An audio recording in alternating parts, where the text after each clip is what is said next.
Salut à tous, j'espère que vous allez bien. On se retrouve aujourd'hui pour un nouvel épisode d'ActuOM pour faire un petit peu le tour de l'actualité de l'Olympique de Marseille avec aujourd'hui quelques indices sur la charnière pour Toulouse-OM. On sait qu'il y a pas mal d'absents. On va revenir aussi sur les soucis d'intégration de Nemanja Radonjic et sur plein d'autres sujets qui devraient vous intéresser, alors n'hésitez pas à rester jusqu'au bout de cette vidéo. N'oubliez pas de mettre votre petit pouce bleu si vous voulez nous soutenir, ça aide énormément la chaîne en la référençant mieux. On vise les 200 pouces bleus pour ce nouvel épisode, merci à tous ceux qui le feront.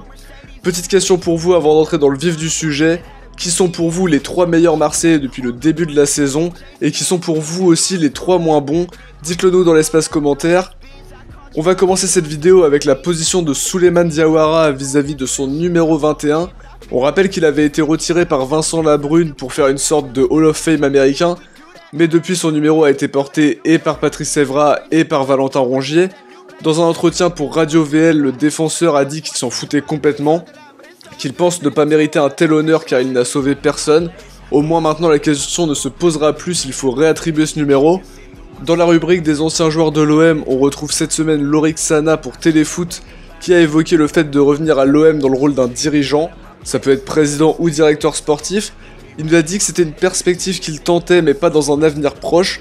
En tout cas on sent que l'amour de l'OM est toujours présent chez lui. Il semble vouloir prendre un peu plus d'expérience avant éventuellement d'essayer de prendre les rênes de l'Olympique de Marseille, d'avoir un poste à responsabilité dans le club. Toujours chez les anciens joueurs de l'OM, le flop espagnol Sergio Contreras Coque, qui avait été recruté avec beaucoup d'espoir à Malaga, qui avait planté 6 buts en 54 matchs avec l'OM, a été interpellé par la Guardia Civile lors d'une opération anti-drogue.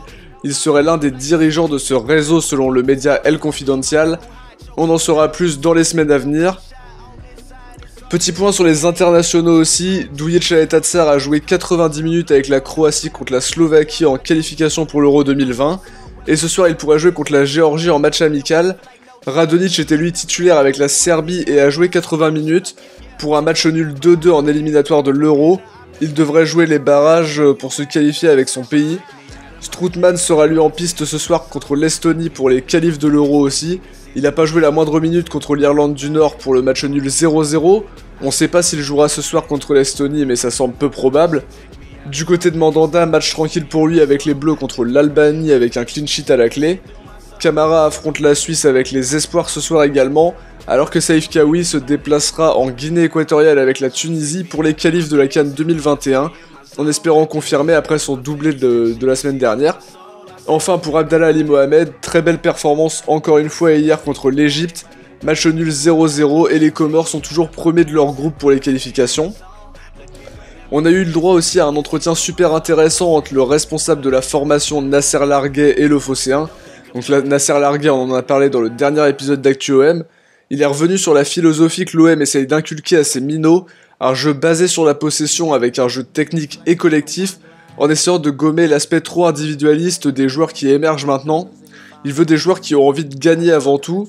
7 joueurs ont été envoyés en pro pendant la trêve. Nasser Larguet lui-même les a recadrés voyant que leur niveau n'était pas encore suffisant et qu'il fallait faire beaucoup plus pour mériter cette place. Pour lui, des jeunes pros dans le groupe depuis 2 ans mais qui ne jouent pas doivent être prêtés. Alors on pense à Flo Chabrol qui avait pourtant impressionné Villas-Boas en pré-saison mais qui est un petit peu bloqué au milieu de terrain. Pour la signature pro de Liadji et Nkunku, Larguet a botté en touche pour Liadji considérant que ce n'était pas à lui que revenait le mérite puisqu'il était là avant son arrivée. On n'a pas eu plus d'infos sur cette signature-là justement. Pour Nkunku, il reconnaît le potentiel important du joueur, évoquant sa vitesse et sa technique importante. Ce qui lui manque, c'est évidemment l'aspect tactique, comme disait Villas-Boas, mais l'OM croit en Nkunku, même si on n'avait pas cru comprendre ça quand il y avait eu Yvan Lemay au Phocéen, qui devra prouver, lui, à l'entraînement, Nkunku, qu'il est capable de devenir un joueur important du groupe pro et décisif aussi. Pour le match contre Toulouse, l'OM sera privé de Jordan Amavi et de Douillet Chalet-Tatsar, suspendus tous les deux à cause de 3 cartons jaunes pris en 10 rencontres.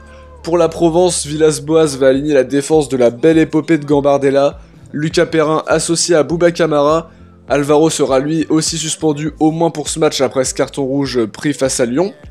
Concernant Radonjic, le Phocéen a tenté de voir un petit peu pourquoi le joueur était toujours considéré comme un flop qui n'a marqué aucun but et un joueur qui ne parvient pas à s'imposer à l'OM.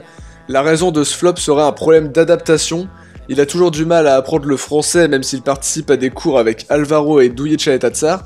Il serait également trop confiné auprès d'un entourage compatriote. Il a beaucoup de mal à s'intégrer et à s'adapter à la vie marseillaise. Pas simple pour s'épanouir dans un club. Un prêt pourrait être la solution pour ne pas tout perdre du potentiel de ce joueur, même si évidemment il ne sera pas probablement un joueur de classe internationale non plus. C'est déjà la fin de cette vidéo, j'espère qu'elle vous aura plu. N'hésitez pas à nous dire ce que vous avez pensé de cette vidéo dans l'espace commentaire.